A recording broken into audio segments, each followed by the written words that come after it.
ಎಲ್ರಿಗೂ ನಮಸ್ಕಾರ. ಗೆಳತಿ ಯೂಟ್ಯೂಬ್ ಚಾನಲ್ಗೆ ಮತ್ತೊಮ್ಮೆ ಸ್ವಾಗತ. ಬನ್ನಿ ಸ್ನೇಹಿತರೆ, ಇವತ್ತಿನ ವಿಡಿಯೋದಲ್ಲಿ ಚೈತ್ರ ಮಾಸದ ಆಚರಣೆ ಬಗ್ಗೆ ಮಾಹಿತಿಯನ್ನು ತಿಳಿಸ್ಕೊಡ್ತಾ ಇದ್ದೀನಿ. ಈ ಒಂದು ಪತ್ರೆಯನ್ನು ಚೈತ್ರ ಮಾಸದಲ್ಲಿ ಉಪಯೋಗಿಸಿ ದೇವರಿಗೆ ಅರ್ಪಿಸಿ ನಾವು ಪೂಜೆ ಮಾಡೋದ್ರಿಂದ ಎಂಥದೇ ಕಷ್ಟಕರವಾದಂಥ ಕಠಿಣವಾದಂಥ ಬೇಡಿಕೆ ಇದ್ದರೂ ಕೂಡ ಅದನ್ನು ಈಡೇರಿಸ್ತಾರೆ. ಇದು ಸಾಕ್ಷಾತ್ ಶಿವನೇ ಈ ಒಂದು ಪತ್ರೆಗೆ ಕೊಟ್ಟಿರೋಂಥ ವರ.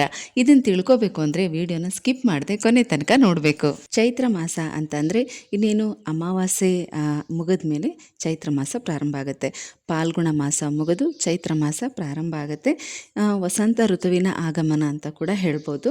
ಇದೇ 19ನೇ ತಾರೀಕು ಗುರುವಾರ ನಮಗೆ ಅಮಾವಾಸ್ಯೆನೂ ಇರುತ್ತೆ ಮತ್ತು ಯುಗಾದಿ ಹಬ್ಬ ಕೂಡ ಇರುತ್ತೆ. ಬೆಳಗ್ಗೆ 6:52ಕ್ಕೆ ಅಮಾವಾಸ್ಯೆ ತಿಥಿ ಮುಗಿಯುತ್ತೆ. ಆಮೇಲೆ ಪ್ರತಿಪಾದ ತಿಥಿ ಪ್ರಾರಂಭ ಆಗುತ್ತೆ. ಯುಗಾದಿ ಹಬ್ಬನ ಆಚರಣೆ ಮಾಡ್ತೀವಿ. ಈಗಾಗಲೇ ಹಬ್ಬದ ಬಗ್ಗೆ ಸಾಕಷ್ಟು ಮಾಹಿತಿಯನ್ನು ತಿಳ್ಕೊಂಡಿದ್ದೀರಾ. ಆದರೆ ಆ ದಿನ ಇನ್ನೊಂದು ವಿಶೇಷತೆ ಇದೆ. ಉತ್ತರ ಭಾರತದ ಕಡೆ ಚೈತ್ರ ನವರಾತ್ರಿಯನ್ನು ಆಚರಣೆ ಮಾಡ್ತಾರೆ. ನಾವು ಇಲ್ಲಿ ದಕ್ಷಿಣ ಭಾರತದಲ್ಲಿ ಶರದ್ ನವರಾತ್ರಿಯನ್ನು ಆಚರಣೆ ಮಾಡ್ತೀವಿ. ನಿಮಗೆಲ್ಲ ಗೊತ್ತು, ದಸರಾ ಹಬ್ಬ ನಾವೇನು ಆಚರಣೆ ಮಾಡ್ತೀವಿ, ನಾವು ಅದನ್ನು ಶರದ್ ನವರಾತ್ರಿ ಅಂತ ಹೇಳಿ ಆಚರಣೆ ಮಾಡ್ತೀವಿ. ಆದರೆ ಉತ್ತರ ಭಾರತದ ಕಡೆ ಈ ಚೈತ್ರ ಮಾಸದಲ್ಲಿ ಚೈತ್ರ ನವರಾತ್ರಿ ಅಂತ ಹೇಳಿ ಆಚರಣೆ ಮಾಡ್ತಾರೆ. ಚೈತ್ರ ನವರಾತ್ರಿಯನ್ನು ಆಚರಣೆ ಮಾಡೋರು ಕೂಡ ಇದೇ ಮಾರ್ಚ್ 19ನೇ ತಾರೀಕು ಅಂದರೆ ಗುರುವಾರದಿಂದ 27ನೇ ತಾರೀಕಿನ ತನಕ ಆಚರಣೆ ಮಾಡಬೇಕು. ಕೊನೆ ದಿನ ಶ್ರೀರಾಮ ನವಮಿ ಇರುತ್ತಲ್ಲ, ಆ ದಿನಕ್ಕೆ ಮುಕ್ತಾಯ ಆಗತ್ತೆ. ಗುರುವಾರ ಬೆಳಗ್ಗೆ 6:52ರ ನಂತರ ಘಟ ಸ್ಥಾಪನೆಯನ್ನು ಮಾಡಬಹುದು, ಅಂದರೆ ಕಳಸವನ್ನು ಸ್ಥಾಪನೆ ಮಾಡಬಹುದು. ಅಮಾವಾಸ್ಯೆ ಮುಗ್ದಿರುತ್ತೆ. ಹಾಗಾಗಿ ಬೆಳಗ್ಗೆ 6:52ರ ನಂತರ 7:40ರ ಒಳಗಾಗಿ ಬೆಳಗ್ಗೆ ಘಟ ಸ್ಥಾಪನೆ ಮಾಡಬಹುದು. ಅಥವಾ ಬೆಳಗಿನಿಂದ ಎಲ್ಲ ತಯಾರಿನೂ ಮಾಡಿಕೊಂಡು ಸಂಜೆ 6 ಗಂಟೆ ನಂತರ ಕೂಡ ಘಟ ಸ್ಥಾಪನೆ ಮಾಡಬಹುದು. ಕಳಸ ಸ್ಥಾಪನೆ ಮಾಡಿ ಚೈತ್ರ ನವರಾತ್ರಿ ಪೂಜೆಯನ್ನು ಪ್ರಾರಂಭ ಮಾಡಬಹುದು. ಇನ್ನು ಈ ಸಲದ ಚೈತ್ರ ನವರಾತ್ರಿಯ ಬಣ್ಣಗಳು ಅಂತಂದರೆ, ಮೊದಲನೇ ದಿನ ಗುರುವಾರ ಶೈಲಪುತ್ರಿಯನ್ನು ಆರಾಧನೆ ಮಾಡಲಾಗತ್ತೆ. ಆ ದಿನ ಹಳದಿ ಬಣ್ಣದ ಬಟ್ಟೆನ ಧರಿಸಬೇಕು. ಎರಡನೇ ದಿನ ಮಾರ್ಚ್ 20ನೇ ತಾರೀಕು ಬ್ರಹ್ಮಚಾರಿಣಿ ದೇವಿಯನ್ನು ಆರಾಧಿಸಲಾಗುತ್ತೆ. ಆ ದಿನ ಹಸಿರು ಬಣ್ಣದ ಬಟ್ಟೆಗಳು. ಮೂರನೇ ದಿನ ಮಾರ್ಚ್ 21 ಚಂದ್ರಗಂಠಾ ದೇವಿ ಆರಾಧನೆ ಮಾಡಲಾಗುತ್ತೆ. ಆ ದಿನ ಗ್ರೇ ಕಲರು. ನಾಲ್ಕನೇ ದಿನ ಮಾರ್ಚ್ 22ನೇ ತಾರೀಕು ಕೂಷ್ಮಾಂಡ ದೇವಿಯನ್ನು ಆರಾಧಿಸಲಾಗುತ್ತೆ. ಆ ದಿನ ಆರೆಂಜ್ ಕಲರು. ಐದನೇ ದಿನ ಮಾರ್ಚ್ 23ನೇ ತಾರೀಕು ಸ್ಕಂದ ಮಾತೆಯ ಪೂಜೆ ಮಾಡಲಾಗುತ್ತೆ. ಆ ದಿನ ಬಿಳಿ ಬಣ್ಣದ ಬಟ್ಟೆಗಳನ್ನು ಧರಿಸಬೇಕು. ಇನ್ನು ಆರನೇ ದಿನ ಮಾರ್ಚ್ 24ನೇ ತಾರೀಕು ಕಾತ್ಯಾಯನಿ ದೇವಿಯ ಪೂಜೆ ಇರುತ್ತೆ. ಆ ದಿನ ಕೆಂಪು ಬಣ್ಣದ ಬಟ್ಟೆಗಳನ್ನು ಧರಿಸಬೇಕು. ಏಳನೇ ದಿನ ಮಾರ್ಚ್ 25ನೇ ತಾರೀಕು ಕಾಳರಾತ್ರಿ ದೇವಿಯನ್ನು ಪೂಜೆ ಮಾಡಲಾಗುತ್ತೆ. ರಾಯಲ್ ಬ್ಲೂ ಈ ಕಲರ್ ಬಟ್ಟೆನ ಹಾಕ್ಕೋಬೇಕು. ಇನ್ನು 8ನೇ ದಿನ ಮಾರ್ಚ್ 26ನೇ ತಾರೀಕು ಮಹಾಗೌರಿ ಆರಾಧನೆ ಇರುತ್ತೆ. ಈ ದಿನ ಪಿಂಕ್ ಕಲರ್ ಧರಿಸ್ಕೋಬೇಕು. ಇನ್ನು 9ನೇ ತಾರೀಕು ಮಾರ್ಚ್ 27 ಕೊನೆಯ ದಿನ ಸಿದ್ಧಿದಾತ್ರಿ ದೇವಿಯ ಆರಾಧನೆ ಇರುತ್ತೆ. ಈ ದಿನ ಶ್ರೀರಾಮನವಮಿ ಕೂಡ ಇರುತ್ತೆ. ಈ ದಿನ ಪರ್ಪಲ್ ಕಲರ್ ಅಂದರೆ ನೇರಳೆ ಬಣ್ಣದ ಬಟ್ಟೆಗಳನ್ನು ಧರಿಸಬೇಕು. ನಾವು ಹೇಗೆ ಶರದ್ ನವರಾತ್ರಿಯನ್ನು ಆಚರಣೆ ಮಾಡ್ತೀವೋ ಅದೇ ರೀತಿ ಅದೇ 9 ದುರ್ಗೆಯರ ಆರಾಧನೆ ಕೂಡ ಇರುತ್ತೆ. ಶುಕ್ರವಾರ ಸಂಜೆ ಆರತಿ ಮಾಡಿ ಕಳಸವನ್ನು ಕದಲಿಸಿ ಶನಿವಾರ ವಿಸರ್ಜನೆ ಮಾಡ್ಕೋಬಹುದು. ಈಗ ಉತ್ತರ ಭಾರತದ ಕಡೆ ನವರಾತ್ರಿಯನ್ನು ಆಚರಣೆ ಮಾಡ್ತಾರೆ. ಹಾಗಾದರೆ ನಾವೇನು ಮಾಡೋದು? ನಾವು ಯಾವ ರೀತಿ ಈ ಒಂದು 9 ದಿನಗಳ ಪೂಜೆ ಮಾಡೋದು? ತುಂಬ ವಿಶೇಷ ಮತ್ತು ಸರಳವಾದ ವಿಧಾನ. ಸಾಕ್ಷಾತ್ ಪರಶಿವನೇ ಆಶೀರ್ವಾದ ಮಾಡಿ ಈ ಒಂದು ಪತ್ರೆಯನ್ನು ಚೈತ್ರ ನವರಾತ್ರಿಯಲ್ಲಿ ಯಾರೆಲ್ಲ 9 ದಿನ ದೇವರಿಗೆ ಅರ್ಪಿಸಿ ಪೂಜೆ ಮಾಡ್ತಾರೋ ಅವರ ಇಷ್ಟಾರ್ಥಗಳೆಲ್ಲ ಸಿದ್ಧಿಯಾಗಲಿ, ಎಂಥದೇ ಕಠಿಣವಾದ ಕಷ್ಟಕರವಾದ ಬೇಡಿಕೆ ಇದ್ದರೂ ಕೂಡ ಅದು ಈಡೇರಲಿ ಅಂತ ವರ ಕೊಟ್ಟಿರುವಂಥ ಪತ್ರೆ ಇದು. ಈ ಪತ್ರೆ ಬಗ್ಗೆ ನಿಮಗೆ ಚುಟುಕಾಗಿ ತಿಳಿಸ್ತೀನಿ ಬನ್ನಿ.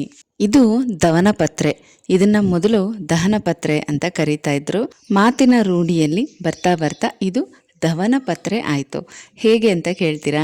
ಪುರಾಣದ ಕಥೆ ಪ್ರಕಾರ ಸತೀದೇವಿ ತನ್ನ ತಂದೆಯ ಮನೆಗೆ ಹೋದಾಗ ಅಲ್ಲಿ ಆದಂಥ ಅವಮಾನವನ್ನು ಸಹಿಸಲಾರದೆ ಅಗ್ನಿಕುಂಡಕ್ಕೆ ಹಾರಿ ಪ್ರಾಣವನ್ನು ಬಿಡ್ತಾರೆ.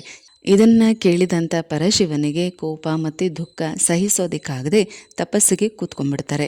ಹೇಗಾದರೂ ಮಾಡಿ ಶಿವನನ್ನು ತಪಸ್ಸಿನಿಂದ ಎಚ್ಚರಗೊಳಿಸಬೇಕು, ಸೃಷ್ಟಿಯ ಕಾರ್ಯ ಮುಂದುವರಿಬೇಕು. ಹಾಗೆ ಸತೀದೇವಿ ಅವರ ಮುಂದಿನ ಅವತಾರದಲ್ಲಿ ಪಾರ್ವತಿಯಾಗಿ ಅವತಾರ ಎತ್ತಿರ್ತಾರೆ. ಅವರಿಬ್ಬರು ಮದುವೆ ಆಗಬೇಕು. ಹಾಗಾಗಿ ತಪಸ್ಸಿನಿಂದ ಶಿವನನ್ನು ಎಚ್ಚರಗೊಳಿಸೋ ಸಲುವಾಗಿ ರತಿ ಮನ್ಮಥರು ಪ್ರಯತ್ನ ಪಡ್ತಾ ಇರ್ತಾರೆ. ಇದನ್ನೆಲ್ಲ ನೀವು ಕಥೆಗಳಲ್ಲಿ ಕೇಳಿರ್ತೀರ. ಎಷ್ಟೇ ಪ್ರಯತ್ನ ಪಟ್ಟರೂ ಶಿವ ಎಚ್ಚರ ಆಗೋದಿಲ್ಲ. ಆಗ ಮನ್ಮಥ ಏನು ಮಾಡ್ತಾರೆ, ಅವರು ಬಾಣವನ್ನು ಬಿಡ್ತಾರೆ. ಮನ್ಮಥ ಬಾಣವನ್ನು ಬಿಟ್ಟು ಅವರನ್ನು ಎಚ್ಚರಗೊಳಿಸೋದಕ್ಕೆ ಪ್ರಯತ್ನ ಪಡ್ತಾರೆ. ಆದರೆ ಎಚ್ಚರಗೊಂಡಂಥ ಶಿವ ತುಂಬಾ ಕೋಪದಿಂದ ತನ್ನ ಮೂರನೇ ಕಣ್ಣನ್ನು ತೆರೆದು ಮನ್ಮಥನನ್ನು ಭಸ್ಮ ಮಾಡಿಬಿಡ್ತಾರೆ. ಆಗ ರತಿದೇವಿಗೆ ತುಂಬಾ ದುಃಖ ಆಗತ್ತೆ. ಪರಶಿವನ ಹತ್ರ ಇರೋ ವಿಚಾರನೆಲ್ಲ ಹೇಳಿ, ಇದರಲ್ಲಿ ಮನ್ಮಥನದು ಏನೂ ತಪ್ಪಿಲ್ಲ, ಲೋಕ ಕಲ್ಯಾಣಕ್ಕಾಗಿ ನಿಮ್ಮನ್ನು ಎಚ್ಚರಗೊಳಿಸ್ಬೇಕಾಗಿತ್ತು, ಹಾಗಾಗಿ ಈ ರೀತಿ ಮಾಡಿದ್ವಿ, ನೀವು ಅವರನ್ನು ಬದುಕಿಸ್ಲೇಬೇಕು ಅಂತ ತುಂಬಾ ಪ್ರಾರ್ಥನೆ ಮಾಡ್ಕೊಳ್ತಾರೆ. ಆಗ ಪರಶಿವ ಶಾಂತನಾಗಿ ಒಂದು ವರವನ್ನು ಕೊಡ್ತಾರೆ. ಈ ಒಂದು ಭಸ್ಮವನ್ನು ಇಟ್ಕೊಂಡು 9 ದಿನ ನೀನು ಭಗವಾನ್ ವಿಷ್ಣುವನ್ನು ಆರಾಧನೆ ಮಾಡು, ಅವನಿಗೆ ಪುನರ್ಜೀವ ಬರುತ್ತೆ ಅಂತ ಹೇಳ್ತಾರೆ. ಆಗ ರತಿದೇವಿ ಮನ್ಮಥನ ಭಸ್ಮವನ್ನು ಮುಂದೆ ಇಟ್ಕೊಂಡು ಶ್ರೀಹರಿಯನ್ನು ಆರಾಧನೆ ಮಾಡೋದಕ್ಕೆ ಶುರು ಮಾಡ್ತಾರೆ. ದುಃಖವನ್ನು ತಡಿಲಾರದೆ ಪೂಜೆ ಸಮಯದಲ್ಲಿ ರತಿದೇವಿಯ ಕಣ್ಣಿಂದ ಬಿದ್ದಂಥ ಕಣ್ಣೀರು ಆ ಭಸ್ಮದ ಮೇಲೆ ಬಿದ್ದು ಅದರಲ್ಲಿ ಗಿಡಗಳು ಹುಟ್ಕೊಳ್ಳುತ್ತೆ. ಒಳ್ಳೆ ಸುವಾಸನೆ ಭರಿತವಾದಂಥ ಗಿಡ ಅದು.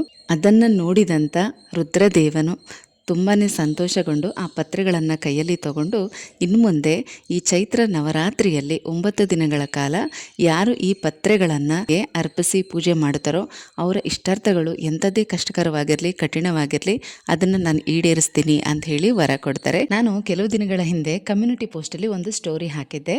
ಶಿವ ಶ್ರೀಹರಿಪ್ರಿಯ, ಹರಿ ಶಿವನ ಪ್ರಿಯ ಅಂತ. ಅಂದರೆ ಅವರಿಬ್ಬರೂ ಕೂಡ ತಮ್ಮ ತಮ್ಮ ಕಾರ್ಯ ಸಾಧನೆಗಾಗಿ ಒಬ್ಬರನ್ನ ಒಬ್ಬರು ಆರಾಧನೆ ಮಾಡೋದು, ಒಬ್ಬರನ್ನ ಒಬ್ಬರು ಕುರಿತು ತಪಸ್ಸನ್ನು ಮಾಡೋದು ಮಾಡ್ತಾ ಇರ್ತಾರೆ. ಹಾಗಾಗಿ ಅವರಲ್ಲಿ ಇಲ್ಲದೆ ಇರುವಂಥ ಭೇದ ಭಾವ ನಾವ್ಯಾಕೆ ಮಾಡಬೇಕು ಅಂತ. ಯಾಕಂದರೆ ಕೆಲವರು ನಾವು ಶಿವನನ್ನು ಆರಾಧನೆ ಮಾಡೋರು ನಾವು ವಿಷ್ಣುವನ್ನು ಪೂಜೆ ಮಾಡೋದಿಲ್ಲ, ವಿಷ್ಣುವನ್ನು ಫೋಟೋ ಆಗಲಿ ವಿಗ್ರಹ ಆಗಲಿ ಮನೇಲಿ ಇಟ್ಕೊಳ್ಳಲ್ಲ ಅಂತಾರೆ. ಇನ್ನು ಕೆಲವರು ನಾವು ವಿಷ್ಣುವನ್ನು ಪೂಜೆ ಮಾಡೋವಂಥವ್ರು ನಾವು ಶಿವಲಿಂಗ ಆಗಿರಲಿ ಶಿವ ಫೋಟೋ ಆಗಲಿ ನಾವು ಮನೇಲಿ ಇಟ್ಕೊಳ್ಳಲ್ಲ ಅಂತ ಹೇಳ್ತಾರೆ. ಹಾಗಾಗಿ ಕಮ್ಯುನಿಟಿ ಪೋಸ್ಟಲ್ಲಿ ಆ ಸ್ಟೋರಿ ಹಾಕಿದ್ದೆ. ಈಗ ನೀವು ಕೇಳ್ತಾ ಇರೋವಂಥ ಈ ಕತೆ ಕೂಡ ಅದಕ್ಕೆ ರಿಲೇಟೆಡ್ ಆಗುತ್ತೆ ನೋಡಿ. ಈ ಚೈತ್ರ ನವರಾತ್ರಿಯಲ್ಲಿ 9 ದಿನಗಳ ಕಾಲ ನಾವು ಧವನ ಪತ್ರೆಯನ್ನು ವಿಷ್ಣುವಿಗೆ ಅರ್ಪಿಸಿ ಪೂಜೆ ಮಾಡೋದ್ರಿಂದ ಆ ಭಗವಾನ್ ಶಿವ ನಮ್ಮ ಎಲ್ಲ ಬೇಡಿಕೆಗಳನ್ನು ಈಡೇರಿಸ್ತಾರೆ. ಅದೇ ಈ ಒಂದು ಕಥೆಯ ಮಹತ್ವ. ಆನಂತರ ಮನ್ಮಥನಿಗೆ ಬೇರೆ ರೂಪದಲ್ಲಿ ಪುನರ್ಜನ್ಮ ಸಿಗತ್ತೆ. ಆ ಕತೆ ಇನ್ನೂ ದೊಡ್ಡದಾಗಿದೆ, ಮುಂದೆ ಯಾವಾಗಲಾದರೂ ನಿಮಗೆ ಹೇಳ್ತೀನಿ.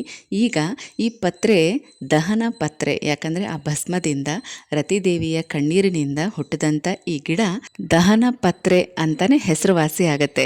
ಆದರೆ ಕಾಲಕ್ರಮೇಣ ಜನರು ಬಾಯಿಂದ ಬಾಯಿಗೆ ಆ ಹೆಸರು ಹರಿದಾಡ್ತಾ ಅದು ದವನ ಪತ್ರೆ ಆಗುತ್ತೆ. ಈಗ ನಿಮಗೆ ಗೊತ್ತಾಗಿದೆ ದವನ ಪತ್ರೆ ಯಾವುದು ಅಂತ. ಎಷ್ಟೋ ಸಲ ನಾವು ಇದನ್ನು ಪೂಜೆಗೆ ಉಪಯೋಗಿಸಿರ್ತೀವಿ, ಆದರೆ ಇದರ ಮಹತ್ವ, ಇದರ ಹಿಂದೆ ಕೂಡ ಒಂದು ಕತೆ ಇದೆ ಅನ್ನೋದು ನಮಗೆ ಗೊತ್ತೇ ಇರೋದಿಲ್ಲ. ಅದಕ್ಕೆ ನೋಡಿ, ಮನ್ಮಥನ ಭಸ್ಮದಿಂದ ಹುಟ್ಟಿರುವಂಥ ಈ ಒಂದು ಪತ್ರೆ ಅದರ ಪರಿಮಳನೇ ಒಂದು ರೀತಿ ಮೋಹಕವಾಗಿ ಇರುತ್ತೆ ಅಲ್ವಾ. ದೇವ್ರ ಮನೆಯಲ್ಲಿ ಈ ಒಂದೇ ಒಂದು ಕಡ್ಡಿ ಇಟ್ಟರೆ ಸಾಕು, ಇಷ್ಟು ಒಳ್ಳೆ ಪರಿಮಳ ಇರುತ್ತೆ. ಬನ್ನಿ, ಈ ಚೈತ್ರ ಮಾಸದಲ್ಲಿ ಈ ಪತ್ರೆನ ಉಪಯೋಗಿಸ್ಕೊಂಡು ಯಾವ ರೀತಿ ಪೂಜೆ ಮಾಡಬೇಕು ಅನ್ನೋದನ್ನು ಕೂಡ ತಿಳಿಸ್ತೀನಿ. ಇದೇ ಗುರುವಾರ ಯುಗಾದಿ ಹಬ್ಬ. ಈ ದಿನದಿಂದ ಚೈತ್ರ ನವರಾತ್ರಿ ಕೂಡ ಪ್ರಾರಂಭ ಆಗುತ್ತೆ. ಉತ್ತರ ಭಾರತದ ಕಡೆ ಇದೇ ದಿನದಿಂದ ಚೈತ್ರ ನವರಾತ್ರಿಯನ್ನು ಪ್ರಾರಂಭ ಮಾಡ್ತಾರೆ. ಅದೇ ರೀತಿ ನಾವು ಕೂಡ 9 ದಿನಗಳ ಕಾಲ ಈ ಒಂದು ದವನ ಪತ್ರೆಯನ್ನು ದೇವರಿಗೆ ಅರ್ಪಿಸಿ ಪ್ರತಿದಿನ, ಅಂದರೆ 9 ದಿನ ಶ್ರೀರಾಮ ನವಮಿ ತನಕ ಪ್ರತಿದಿನ ತುಪ್ಪ ದೀಪಗಳನ್ನು ಹಚ್ಚಿ ಶಿವನಿಗೆ ಅಥವಾ ವಿಷ್ಣುವಿಗೆ ಈ ಪತ್ರೆಯನ್ನು ಅರ್ಪಿಸಿ ಪೂಜೆ ಮಾಡುವಂಥದ್ದು ಬೆಳಗ್ಗೆ ಅಥವಾ ಸಂಜೆ. ಅಲ್ಲದೆ ಈ 9 ದಿನ ಸಂಕಲ್ಪ ಮಾಡಿಕೊಂಡು ವಿಷ್ಣು ಸಹಸ್ರನಾಮ ಪಠನೆ ಮಾಡೋದು ಕೂಡ ತುಂಬ ಒಳ್ಳೆಯದು. ಇದೇ ದವನ ಪತ್ರೆಯಿಂದ ಅರ್ಚನೆ ಮಾಡ್ತಾ ಪ್ರತಿದಿನ ವಿಷ್ಣು ಸಹಸ್ರನಾಮ ಪಾರಾಯಣ ಮಾಡೋದು ಕೂಡ ತುಂಬಾ ಒಳ್ಳೆಯದು. 27ನೇ ತಾರೀಕು ಶ್ರೀರಾಮ ನವಮಿ ಇದೆ. ಈ ದಿನದವರೆಗೂ, ಅಂದರೆ 9 ದಿನಗಳ ಕಾಲ ಕಲ್ತಿರುವಂಥವರು ಪಠನೆ ಮಾಡಿ, ತುಂಬ ಒಳ್ಳೆಯದು. ಆದರೆ ಇದನ್ನು ಯುಗಾದಿ ಹಬ್ಬದ ದಿನದಿಂದನೇ ಪ್ರಾರಂಭ ಮಾಡಬೇಕು. ಯುಗಾದಿ ಹಬ್ಬದ ದಿನ ಸಂಜೆ ಪಾರಾಯಣ ಮಾಡಿ ಮಾರನೇ ದಿನದಿಂದ ಬೆಳಗ್ಗೆ ಬ್ರಾಹ್ಮಿ ಮುಹೂರ್ತದಲ್ಲಿ ಪಾರಾಯಣ ಮಾಡೋದು ತುಂಬ ಒಳ್ಳೆಯದು. ಈ ದವನ ಪತ್ರೆನ ಪ್ರತಿ ಮಾರ್ಕೆಟಲ್ಲೂ ಕೂಡ ಸಿಗುತ್ತೆ. ಒಂದು ಕಟ್ಟು ತಂದಿಟ್ಕೊಂಡು ಪ್ರತಿದಿನ ಪೂಜೆಗೆ ಉಪಯೋಗಿಸ್ಬಹುದು. ವಿಷ್ಣು ಸಹಸ್ರನಾಮ ನಾವು ಕಲ್ತಿಲ್ಲ, ಹೇಳೋದಕ್ಕೆ ಬರಲ್ಲ ಅನ್ನೋರು ಈ 2 ಸಾಲನ್ನು ನೀವು 3 ಸಲ ಹೇಳ್ಕೊಂಡ್ರೆ ಸಾಕು. ನೀವು 3 ಸಲ ವಿಷ್ಣು ಸಹಸ್ರನಾಮ ಪಾರಾಯಣ ಮಾಡಿದಂಥ ಫಲ ನಿಮಗೆ ಸಿಗುತ್ತೆ. ನೋಡಿ, ಈ ಸಾಲುಗಳು ಈ ರೀತಿ ಇರುತ್ತೆ. ಶ್ರೀರಾಮ ರಾಮ ರಾಮೇತಿ ರಮೇ ರಾಮೇ ಮನೋರಮೆ ಸಹಸ್ರನಾಮ ತತ್ತುಲ್ಯಂ ರಾಮನಾಮ ವರಾನನೆ. ಪ್ರತಿದಿನ ತಲೆಗೆ ಸ್ನಾನ ಮಾಡಬೇಕು ಅಂತೇನಿಲ್ಲ, ಆದರೆ ಈ 9 ದಿನ ನೀವು ಸಂಕಲ್ಪ ಮಾಡಿಕೊಂಡು ಈ ರೀತಿ ಪಠನೆ ಮಾಡೋದಕ್ಕೆ ಮತ್ತು ದವನ ಪತ್ರೆಯನ್ನು ಉಪಯೋಗಿಸಿ ಪೂಜೆ ಮಾಡೋದಕ್ಕೆ ಶುರು ಮಾಡ್ತೀರಾ ಅಂದರೆ 9 ದಿನ ನಾನ್ ವೆಜ್ ಮಾತ್ರ ತಿನ್ನಬೇಡಿ. ಅದನ್ನು ಬಿಟ್ಟು ಬೇರೆ ಯಾವುದೇ ನಿಯಮಗಳಿಲ್ಲ. ದಯವಿಟ್ಟು ಮಾಡಿ, ತುಂಬ ಒಳ್ಳೆಯದು. ಇಂಥ ಅವಕಾಶಗಳು ಆ ಭಗವಂತನ ಪ್ರೇರಣೆ ಆಗಿದ್ದರೆ, ಕರ್ಮಗಳು ಕಳೆದಿದ್ರೆ ಮಾತ್ರನೇ ಸಿಗೋದು. ಹಾಗಾಗಿ ಹೇಳ್ತಾ ಇದ್ದೀನಿ, ಯಾರಿಗಾದರೂ ಪೀರಿಯಡ್ಸ್ ಪ್ರಾಬ್ಲಮ್ ಏನಾದರೂ ಇದ್ದರೆ ಕೊನೆಯ ದಿನ ಅಂದರೆ ಶ್ರೀರಾಮನವಮಿ ದಿನ ಕೂಡ ಇದೇ ರೀತಿ ಮಾಡಬಹುದು. ತುಂಬಾ ಸುಲಭವಾದಂಥ ವಿಧಾನ. ಪ್ರತಿದಿನ ಬೆಳಗ್ಗೆ ಅಥವಾ ಸಂಜೆ 2 ತುಪ್ಪ ದೀಪಗಳನ್ನು ಹಚ್ಚಿ, ನೀವು ಯಾವ ದೇವರನ್ನ ಇಟ್ಟು ಪೂಜೆ ಮಾಡ್ತೀರೋ ಆ ದೇವರ ಮುಂದೆನೇ ತುಪ್ಪ ದೀಪ ಹಚ್ಚಿ ದವನ ಪತ್ರೆಯನ್ನು ಪೂಜೆಗಿಟ್ಟು, ಅಂದರೆ ಆ ಫೋಟೋ ಅಥವಾ ವಿಗ್ರಹಗಳ ಮುಂದೆ ದವನ ಪತ್ರೆಯನ್ನು ಇಡಬೇಕು. ಈ ರೀತಿ ವಿಷ್ಣು ಸಹಸ್ರನಾಮವನ್ನು ಪಾರಾಯಣ ಮಾಡಬೇಕು. ಇದಿಷ್ಟೇ ತುಂಬಾ ಸುಲಭವಾದಂಥ ವಿಧಾನ. ಆ ಭಗವಂತ ಪ್ರತಿಯೊಂದಕ್ಕೂ ಕೂಡ ಸುಲಭದ ದಾರಿಯನ್ನು, ಸುಲಭದ ಒಂದು ಪರಿಹಾರಗಳನ್ನು ನಮಗೆ ಕೊಟ್ಟಿದ್ದಾರೆ. ನಾವು ಅದನ್ನು ಗಮನಿಸ್ಕೊಂಡು ಉಪಯೋಗಿಸ್ಕೋಬೇಕು ಅಷ್ಟೇ. ಇದು ಕೂಡ ಹಾಗೆಯೇ ತುಂಬ ಸುಲಭವಾದ ವಿಧಾನ. ಈ ಚೈತ್ರ ನವರಾತ್ರಿಯಲ್ಲಿ 9 ದಿನ ಆ ಶ್ರೀರಾಮನ ಆರಾಧನೆ ಮಾಡ್ತಾ, ವಿಷ್ಣು ಸಹಸ್ರನಾಮವನ್ನು ಪಾರಾಯಣ ಮಾಡ್ತಾ, ಈ ದವನ ಪತ್ರೆಯಿಂದ ಪ್ರತಿದಿನ ಪೂಜೆ ಮಾಡಿ. ತುಂಬಾ ಒಳ್ಳೆಯದು. ಎಂಥದ್ದೇ ಕಷ್ಟಕರವಾದಂಥ ಕಠಿಣವಾದಂಥ ಕೋರಿಕೆ ಬೇಡಿಕೆ ಇದ್ದರೂ ಆ ರುದ್ರದೇವ ಅದನ್ನು ಈಡೇರಿಸ್ತಾರೆ. ಇನ್ನಷ್ಟು ಮಾಹಿತಿ ಜೊತೆಗೆ ಮತ್ತೆ ಸಿಗ್ತೀನಿ. ಹೋಗಿ ಬರಲಾ?